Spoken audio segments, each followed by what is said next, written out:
Hello, everyone. Welcome to Shaper Sessions. My name is Jake. Thank you for joining me. Got a fun one for you today. Today is my birthday, and for my birthday, they asked me what I wanted to do on sessions, and I said, well, I want to turn. So we're going to be working on the lathe today, and we're going to be using Origin. We're going to do a small plant stand with turned legs. We're going to make a turning, well, we've made a turning template so that we can match those four legs and the shape of those four legs on the lathe. And we're going to do all the joinery on Workstation with Origin. So it's a relatively small side table plant stand thing, but the idea could be much larger. It is four legs with mortises. We're doing a skirt that goes all the way around, that with tenons that goes into the legs, and a top that attaches onto the top. So you can take that idea, you can blow it up into a dining room table, or you can make a small plant stand. Today, since we're working on a little benchtop lathe, we're doing just 15 inches tall. I love this style of lathe. We're also going to do like a kind of a light dip into turning and turning basics too. I'm by no means a professional, but I love turning. It's one of my absolute passions. And I haven't done it in a while. So it was a perfect opportunity to jump back on the lathe and get some turning in. So let's start with Origin. Let's get that joinery out of the way. I've already done some of the work, but for those of you that maybe want a little refresher on how to do mortise and tenon joinery and get set up on the workstation, we'll run through that. All right, as you can see, I have my stock here, and what we're going to be doing is putting a nice tenon on both ends of this piece, about 3/4 deep, out of some ash. So we're working in ash today. Ash is one of my favorite woods too. It turns beautifully. It's got great character in the grain. But I'm going to start on the workstation. I got my reference pins sticking out, and I'm just going to clamp in my skirt piece.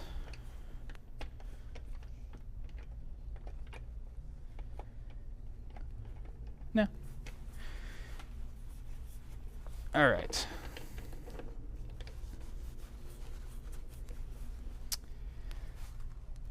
All clamped up.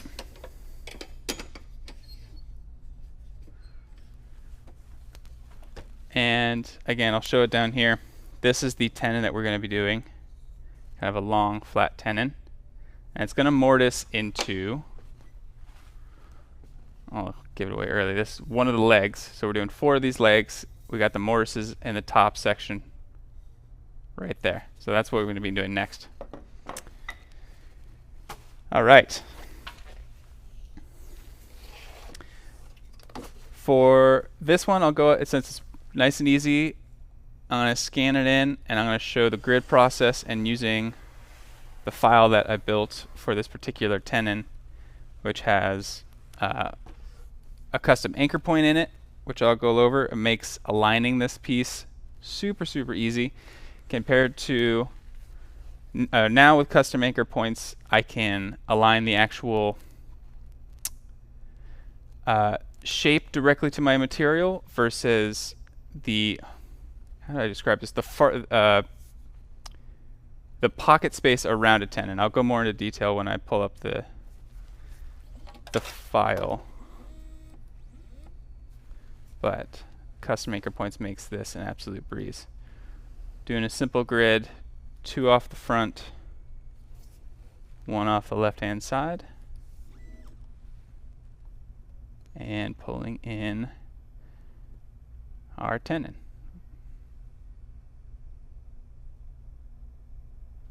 All right, so this is what I was talking about. There is a custom anchor point right there on that corner, even though my shape goes past that anchor point, and that's going to be my waste area where I pocket out the extra material around my tenon. But this just makes it such a breeze to line that up, as you can see. Going to go ahead and do this in 2 passes, 2 depth passes, and then 1 finish pass around the tenon.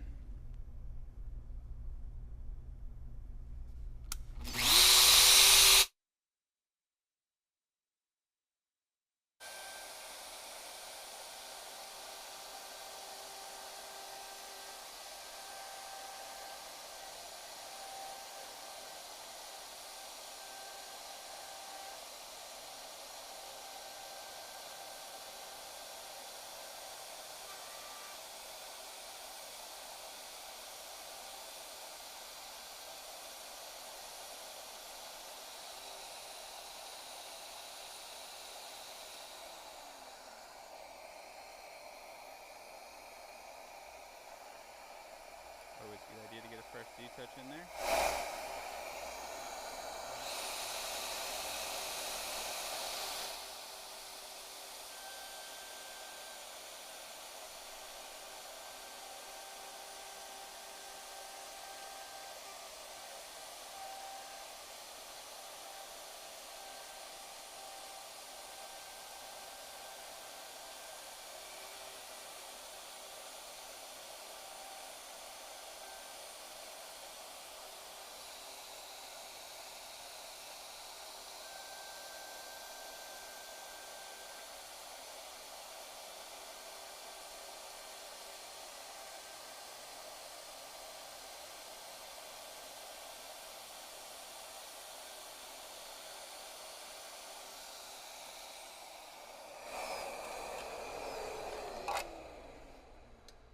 All right.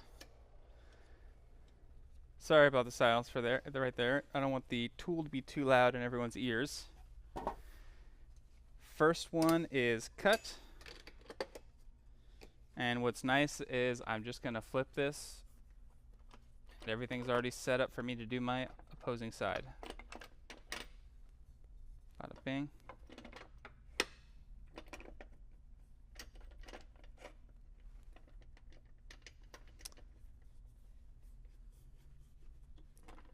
And there we go. Now, because we're cutting into end grain, if you've watched me before, you're probably familiar. I feel comfortable going a little deeper on that first pass because we're cutting into end grain. So I'm going to go ahead and do this in one depth pass. Because it's end grain, and you can do deeper cuts generally depending on the material. Always best to test it out first versus cross grain, which we'll do for the mortises. You have to go a little slower because you're fighting against the grain versus cutting with it. All right, one more time.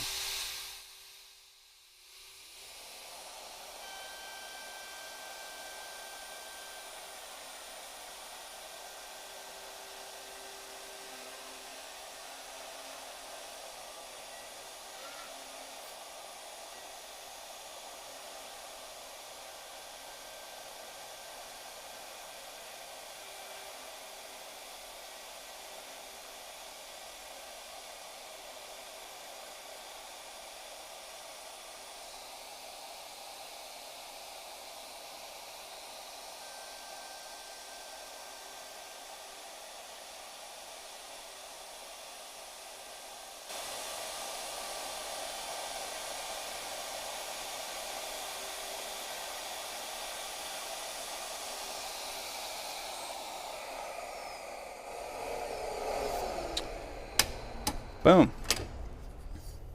I just love that. When you do those deep cuts, and you have a nice sharp cutter in there, you get these beautiful little curls that come off the bit.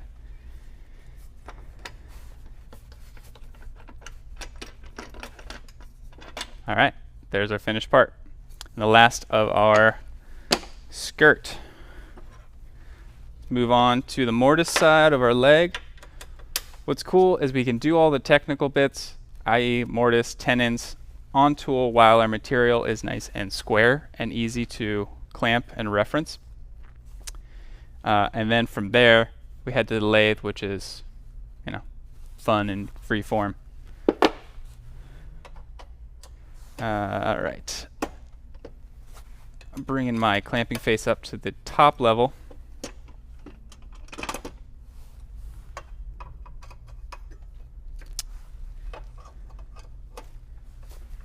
And I'm just making a couple adjustments. I'm just putting my alignment keys away so that I have a nice flat clamping surface. And for this one, I've already made a workspace that I'm just going to jump back to, and I'm actually using these arms as alignment features now because my material is a little bit longer. So back in with this because I do need to zero out the height.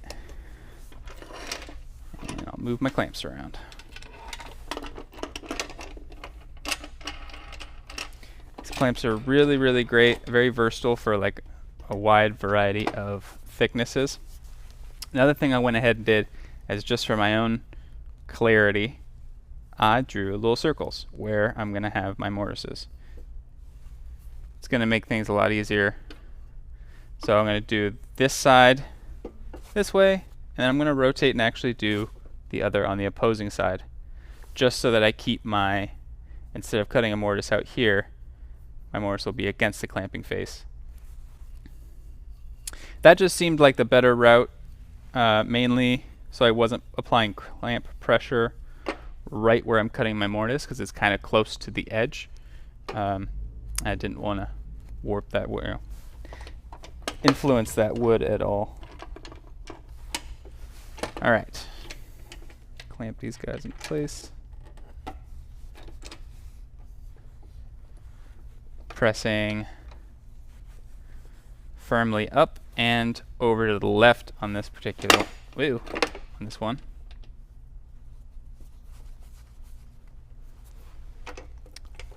Always put 2 clamps. Never want to rely on just one.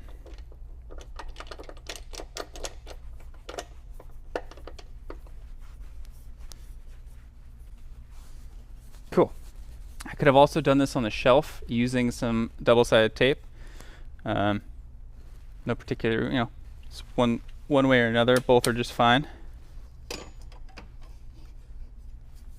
Double check, everything's nice and flat. We're good to go. Now, I'm going to hop back into Scan and go through my workspaces.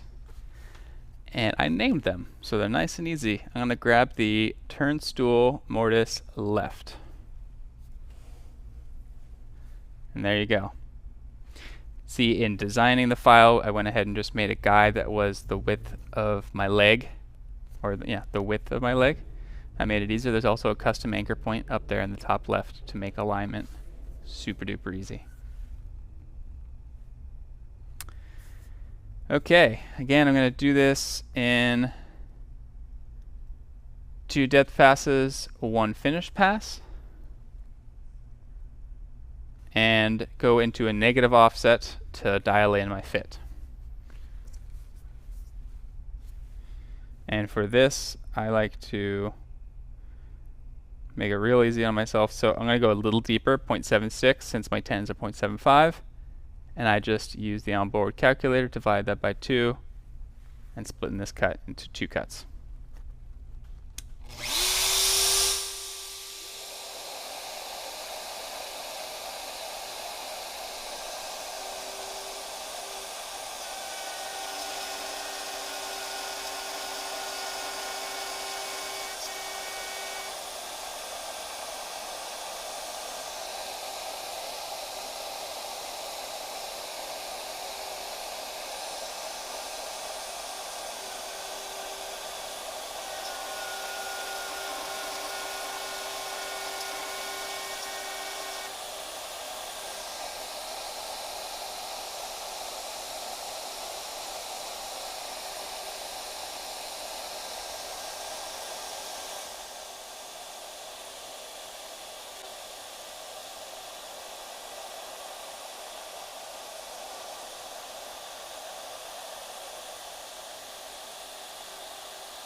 Go.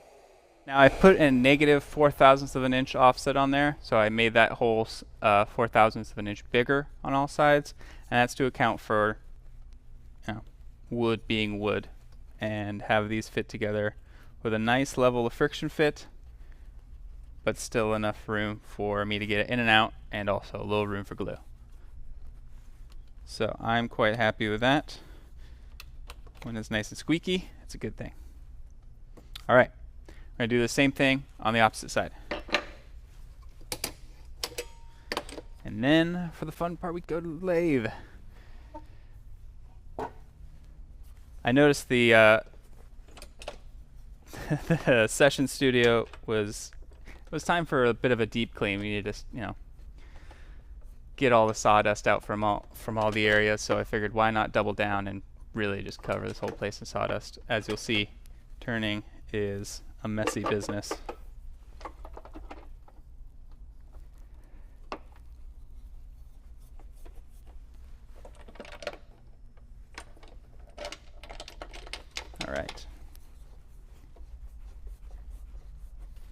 clamped up, ready to go. Now again, I already did this for the other 3 legs, so I'm going to go back into my scan menu and my workspaces. And this just for a brief reminder of what workspaces is, this is every scan that the tool has ever done. So every time you do a new scan, it shows up in this wonderfully organized place, and it will tell you this is workspace 51, it was done on this date. Now you can leave it, it will just number the workspace, but you can also come in and tell it what you want. You can rename it. So in this case, because I want to come back to this particular workspace, I named them very clearly. Left versus right. Here's my turn stool, mortise right. And if I wanted to, say it's months down the road, and I want to come back to this project, I have the same size stock, I'm still working on my workstation, and I want to do this turned stool again. Because of that naming convention, I can just search turned stool, and now all 3 workspaces that I need to do this particular project show up right here. So I'm going to grab that right one, and boom. Now we're ready to go. Super, super handy for doing batch work and anything of that sort. Okay. Just make sure my clamps are tight.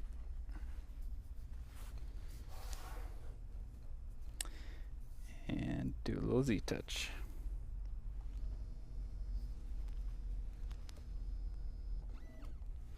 Now again, I'm going to split this cut into 2. Give myself a little rough offset. And clear cut history. Another reminder, you can quickly and easily clear your cut history with this little eraser up here. Tap that, erase. Just remember though, that is permanent, so if you have a big project that you have a bunch of cut history on, as soon as you erase it, that is gone. But for this kind of stuff, it's perfect. Alright, same deal. Bust this out.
Just a sanity check, make sure everything fits nicely.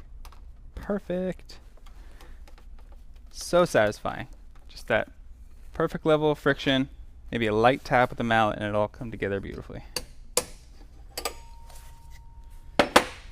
All right.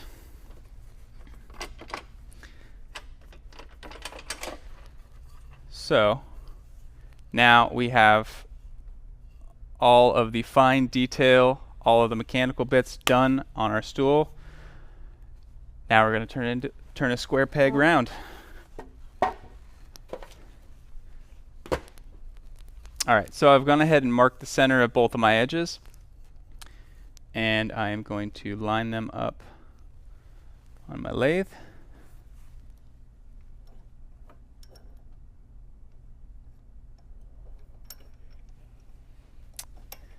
And I'm actually using the tailstock to drive into these teeth over here, so it has a little extra grip.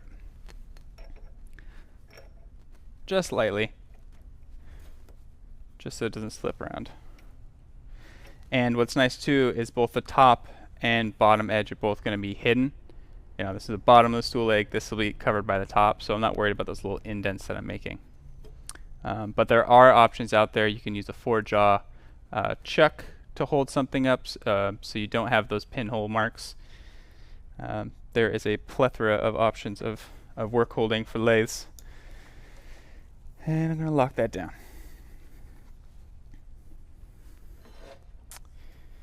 All right. Very curious to see too how many of our customers out there are into turning. So please in the comments let me know what's your lathe setup at home, if you have one, if you want one. I'm sure there are some experienced turners out there, and I hope this is somewhat valuable, if not just entertaining. But let's go over some basics. Tools. We can probably come down to this camera. We have the roughing chisel. Large, made for basically doing this initial squared around stock removal.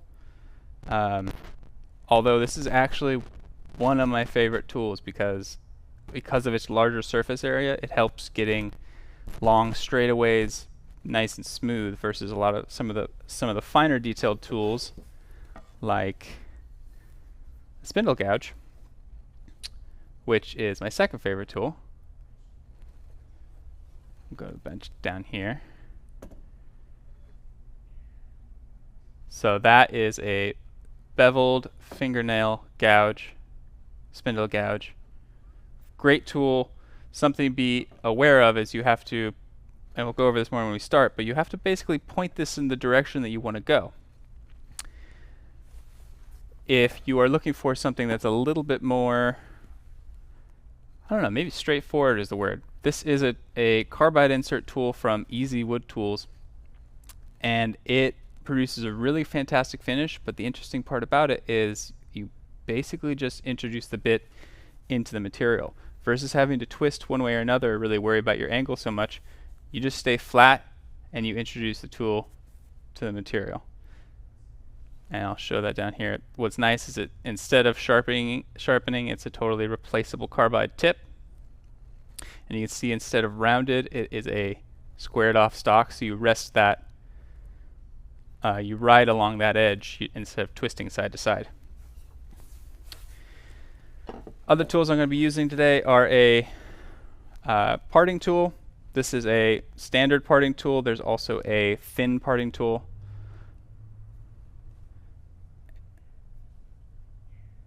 And this is mainly for cutting down to depth, so you come in straight at your material this way to achieve the final depth. And then I can't go without talking about the Skew Chisel, although, and I'm sure I'll get flack for this, I don't love the Skew Chisel. Maybe it's because I've never gotten that good at it, but it's a very tricky tool to use. But I've also seen this be the only tool in some people's arsenal, and they can do absolutely everything with it. So I would say the mark of a true wood turner is very talented at the Skew Chisel. So I'm not quite there yet. So I'm going to use my spindle gouges and things like that to get us where we want to be today, which is this shape. This is what we're working off today. This is our template that we've made using Origin. We have our 3 inches of straight square stock we're going to leave at the top. That's going to interface with our skirt and our joints. And then we have the shape of each individual angle piece all the way down. I've gone ahead and drawn lines, so that's going to help me once I get everything round. This is going to be my marking guide. So I can mark where those points are. I'll use my parting tool to get down to a certain point so I know my depth, and from there we'll just meet them in the middle. All right, let's get cracking.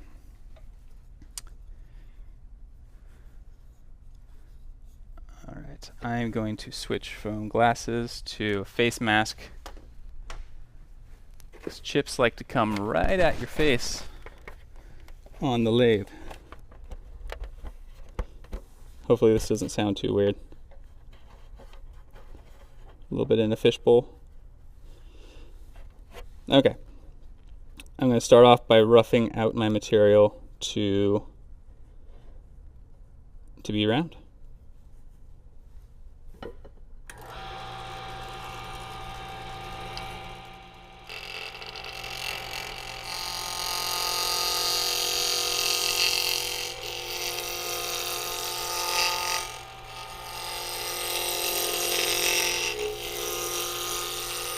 Now, worth noting while we're here, what I was taught, if you're unsure about where to start, you are relying very heavily on this bevel that is in the tool. So that front bevel, that is what is supporting your tool to cut into the material. So as it comes down, you don't want that edge to be hanging over and you're just catching the edge. You want the bevel to slightly ride on the wood and naturally meet that edge. So if you're looking to find that point, I always start low. So you just hear the vibration of the wood contacting the material and slowly bring it up until the sound becomes kind of goes from a knocking to a very smooth cut. So I start down here, introduce, and then roll with it. I'm also going to be tilting the tool towards the direction that I want to move. So as I introduce the tool, I tip in, my back of my tool goes out, and I kind of surf along that wave, come back. And so I'm just going to kind of tear through all this material to get it to round. I'll scoot my support over, do the rest of this over here. All right.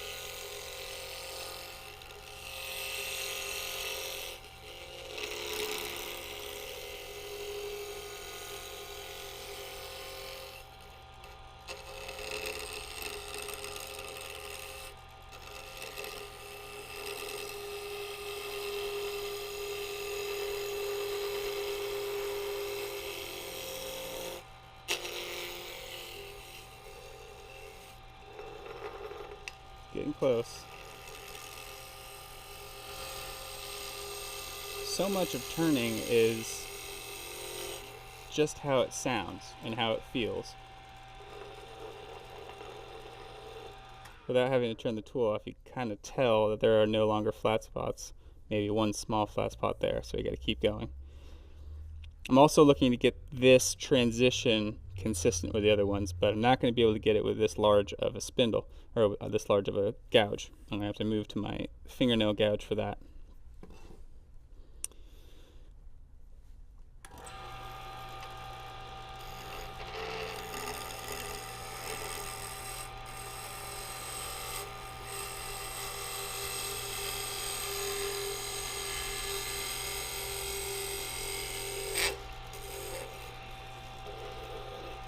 I think that's it right there. Cool.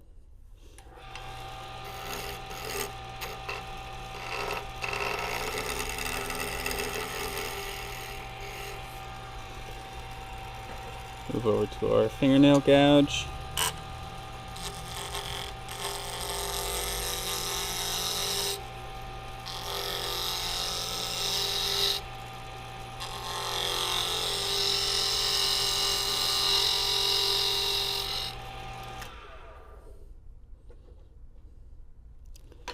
Pausing every so often just to make sure that how things are looking.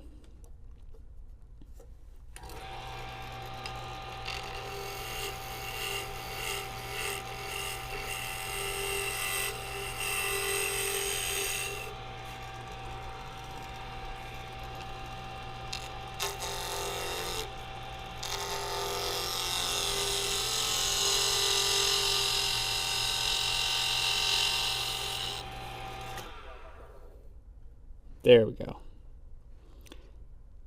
So that's that consistent transition that I was shooting for. Right up to my line. Okay, Now I can scoot down, finish up the rest, and we'll go into our marking.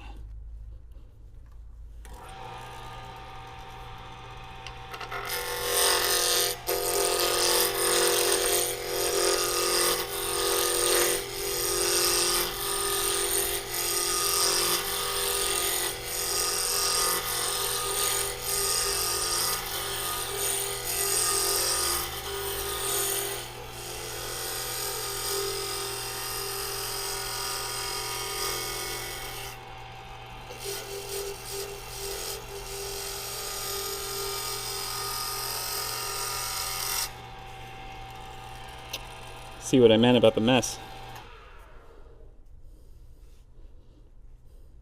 All right, square peg round. Time for our gauge. So, all right. So I'm just lining this up, and I'm using those points to mark out my lines, and then along the way I can use this template to make sure that my shapes are looking the way I want them to.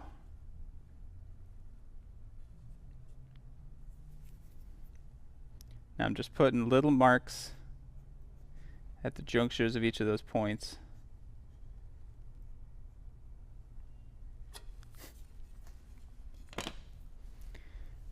And then taking my pencil, resting it on my support, lining it up with that pencil mark,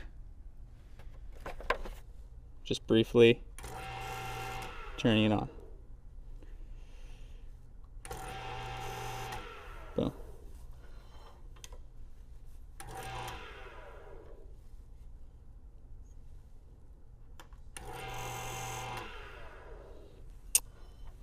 It's a good question. I'm not sure what my speed is set to, but it's pretty quick. It's second from the quickest option. All right, all marked out. Now we're going to go down to our final depth, which is about 1 inch at the bottom of each of these valleys. So I'm going to use my parting tool, come in with a pair of digital calipers, and just measure that, and just kind of eyeball it and get close. All right.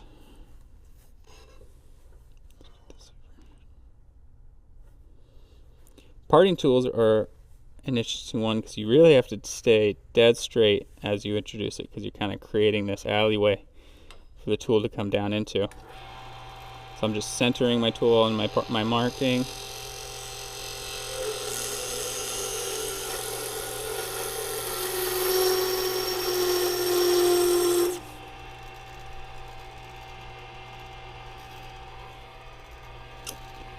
And I'm just eyeballing it for now, and I'll micro adjust once I get them close.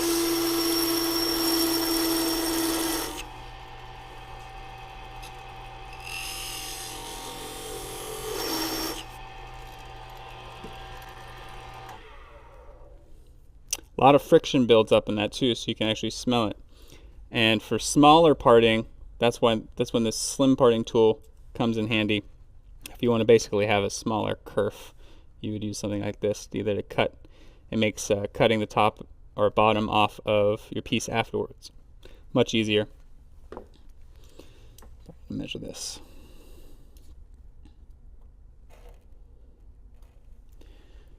.07, 6. Okay, so I gotta take a little off this one, and we're good.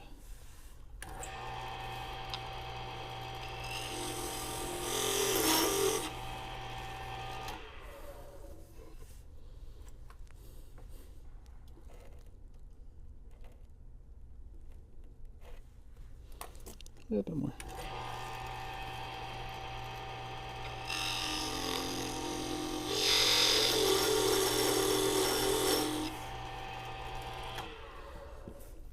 All right, from here, I'm going to bounce around to all the different tools and work my way down from the thicker side to meet in the middle to the thin side. I'm going to use everything from this carbide insert tool to, actually, because I'm doing long straights, I'm going to use my roughing gauge again at the end because it has a larger surface area, and it's going to help me smooth out my long surfaces. I'm a super experienced turner, would be able to get a perfectly straight surface with any tool. Working way back. Again, I'm a little rusty. It's been a couple years since I've turned. I'm very happy to be doing it here today. So let's start taking some material away.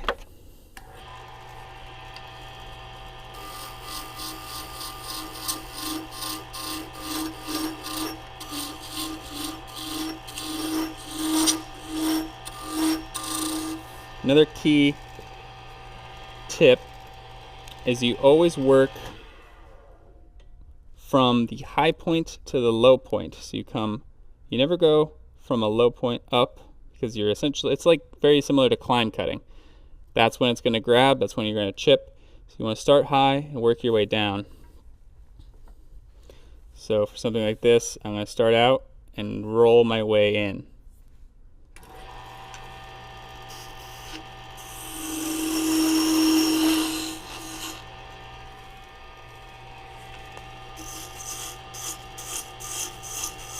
I'm just kind of roughing away my material for right now so I can get at this one easier.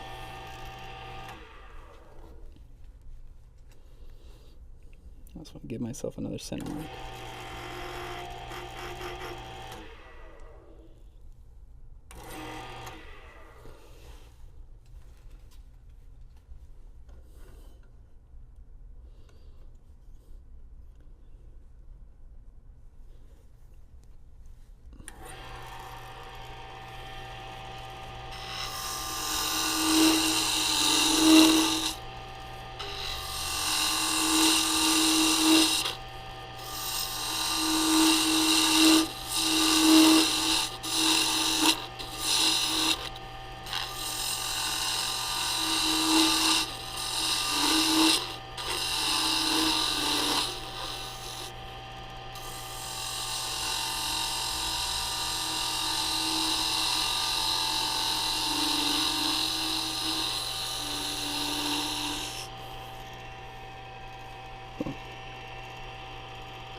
Let's test out this carbide insert tool, see how that works.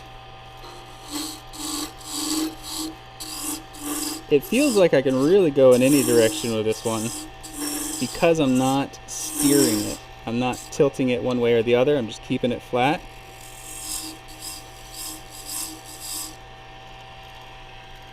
So I'm using that carbide insert tool, it's got that flat bottom.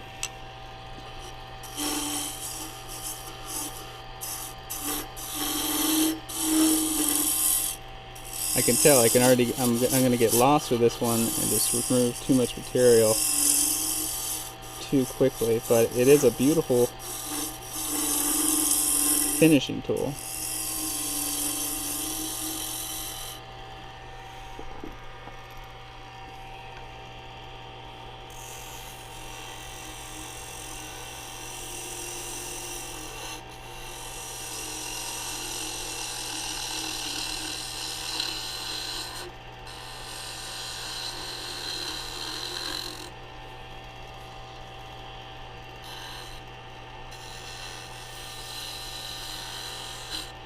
Trying to make that meeting in the middle as sharp as I can.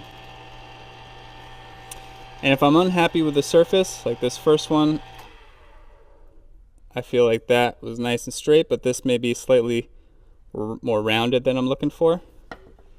I got the start and the end more or less where I want it, so I'm going to come back in with that larger surface area on the roughing gouge and just balance things out a little bit. Again, I'm taking off very little, freely moving.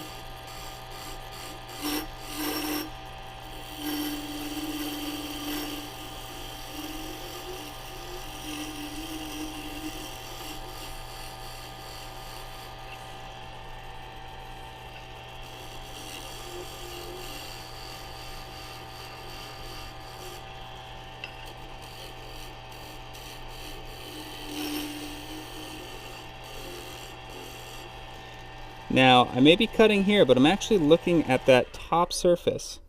So I'm trying to, as I'm cutting here, I'm looking basically at the results are happening right here. And it's getting a little it's getting closer. I gotta work a little bit more right there.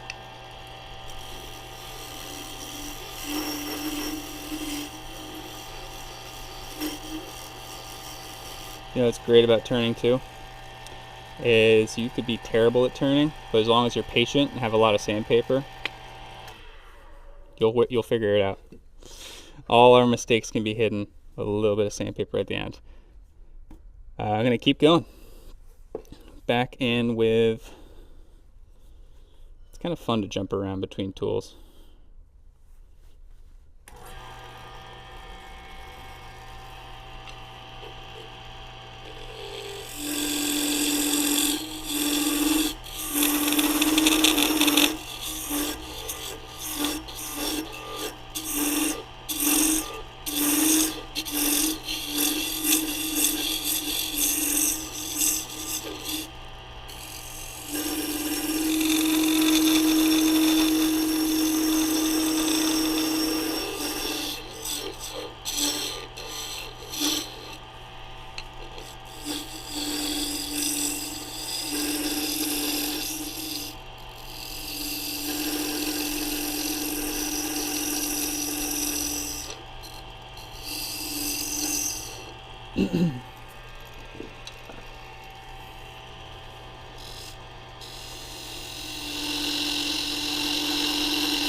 There are lots of other tools out there that I don't necessarily have in front of me today. There's all sorts of scrapers.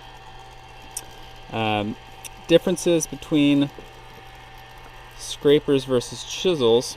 Chisels, you're relying more on that sharp edge, versus scrapers kind of have a flat top, flat bottom, and a beveled face, so it's kind of more of a blunt scraping tool.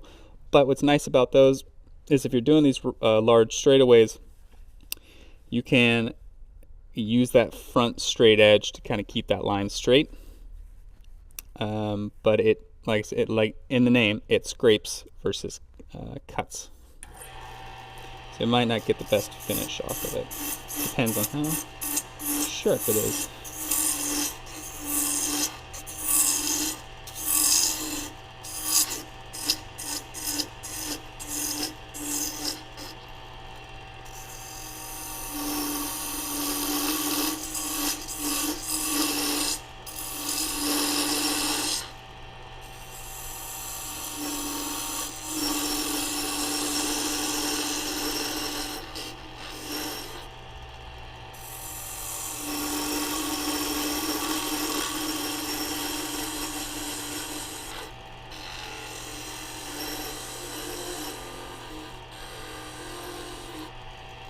That little meeting in the middle is the real crucial part, and to kind of get that as clean as I can,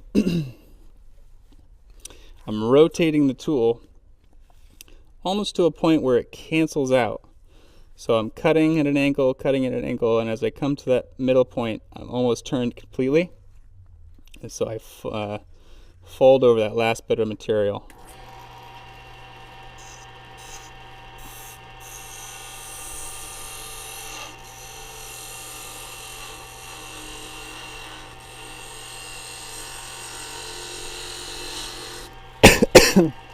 Excuse me.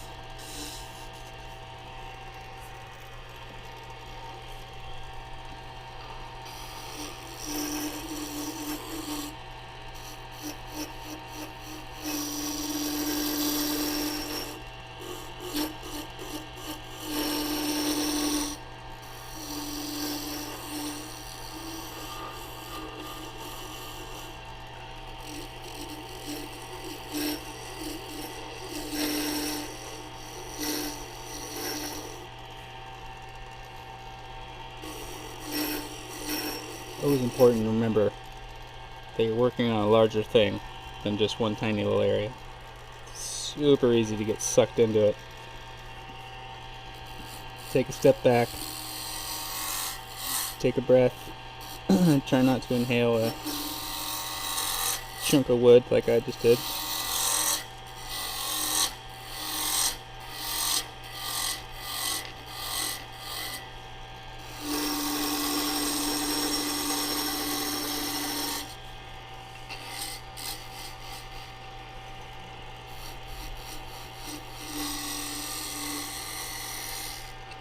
Alright, now we're getting into territory where I want to make sure, using my template, that we're in the right vein.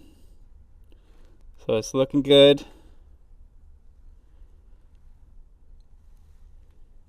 So we're just about there. I don't want to go too much further on the foot there. But I don't need to go any deeper. Alright, I'm going to do a little bit more finishing and then sanding.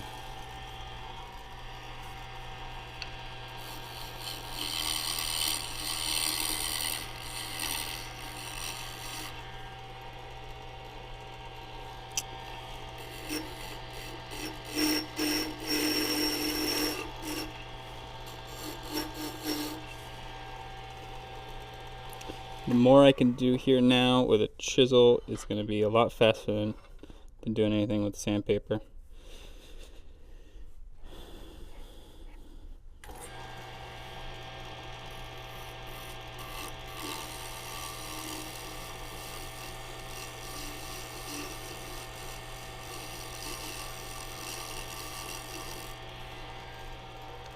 I'm trying to get that nice straight line versus any kind of a bulbous shape to it. It's tricky, but I think we're there. Alright, sanding. For sanding on the lathe, I always move. Oh, I take this off now. I move my support completely out of the way. I don't want anything underneath or around because I'm going to be holding sandpaper directly to my material as it's to my piece as it's spinning. And I tend to hold underneath. That I'm never wrapping anything around it because it is a very fast spinning object. So I'm just holding it underneath, that way anything gets thrown that way if I let loose. Be real careful when you're coming up because, again, that's still a square. So I'm just leading with the sandpaper.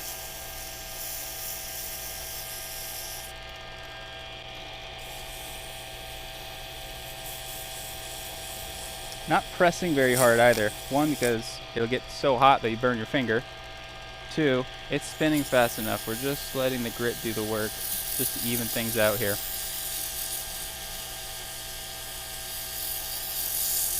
Kind of keep moving.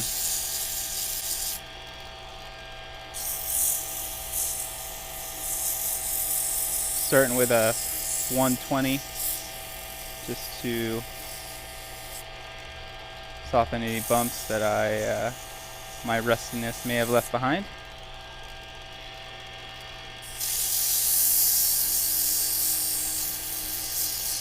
And I will try to go through this quickly so we can get to a 220.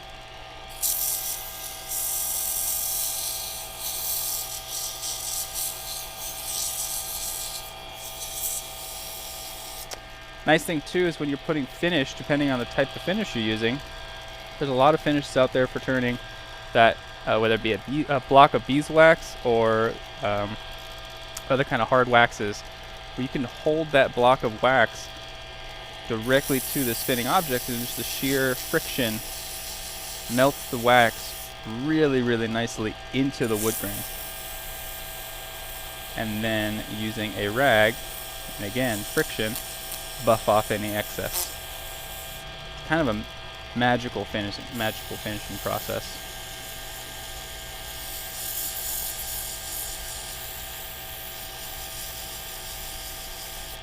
I used to turn quite a bit of pens, and those are really great because you can use a nice hard finish. Doesn't have to be necessarily food safe, but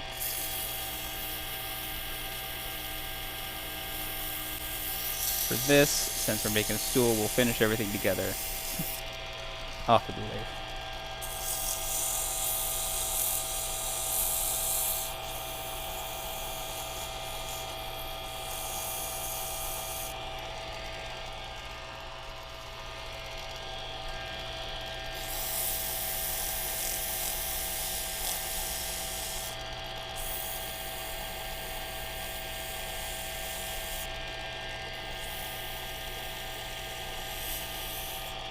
Trying my best not to soften those intersections, but I'm afraid I might have already done that here.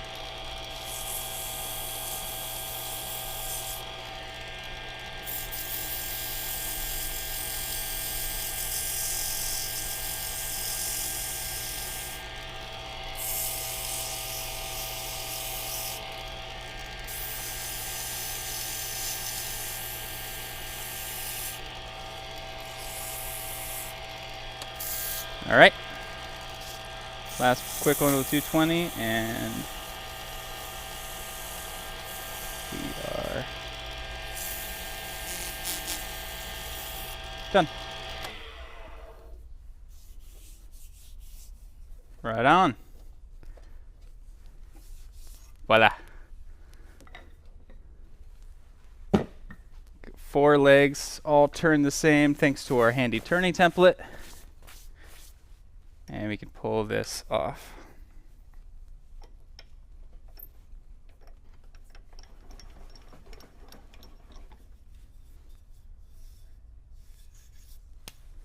There we go.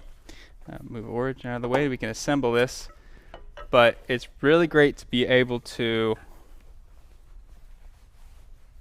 jump between tools using origin and workstation onto the lathe and kind of combining what each of them do best.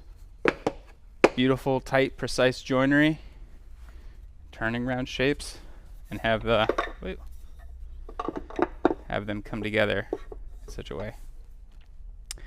All right, skirts, mortises, lots of dust.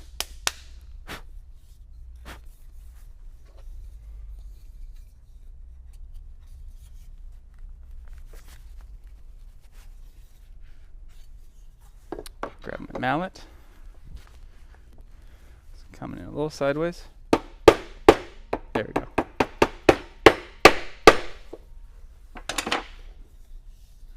Wouldn't be a session without my mallet. Beautiful.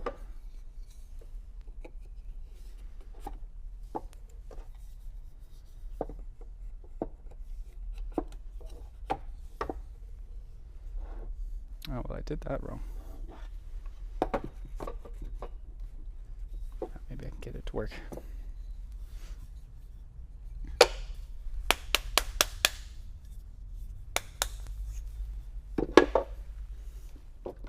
I'm going to do 2 halves and bring them together. There we go.